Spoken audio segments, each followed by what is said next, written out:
এই যে প্রাকৃতিক যে বিপর্যয় যেগুলো হচ্ছে, এই কয়েকদিন আগেও আমরা একটা ভূমিকম্প পেলাম। আমরা দেখেছিলাম বিভিন্ন বাড়ি থেকে আর কি এই যে শঙ্খ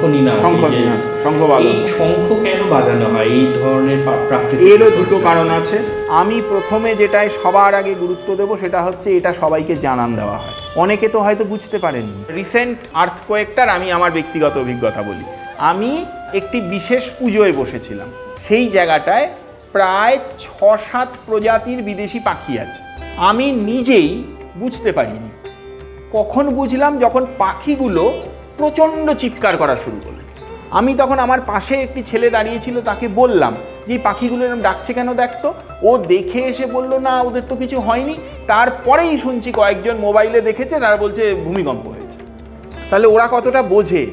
এটা আমার একদম সেদিনের ব্যক্তিগত অভিজ্ঞতা বলছি আমি। এই যে জানান দেওয়া, এই যে দেখুন নেচারের প্রাণীগুলোও কিন্তু জানান দিচ্ছে, আওয়াজ করছে। এই আওয়াজ করলে কি ভূমিকম্পটা বন্ধ হয়ে যাবে? না। তেমনি শঙ্খ বাজালে ভূমিকম্পটা বন্ধ হয়ে যাবে না, কিন্তু যে লোকটা বুঝতে পারেনি সেও বুঝবে বিপদ এসছে। আচমকা অসময়ে সবাই শাঁখ বাজাচ্ছে, আপনার মাথায় সঙ্গে সঙ্গে স্ট্রাইক করবে যে কিছু হয়েছে।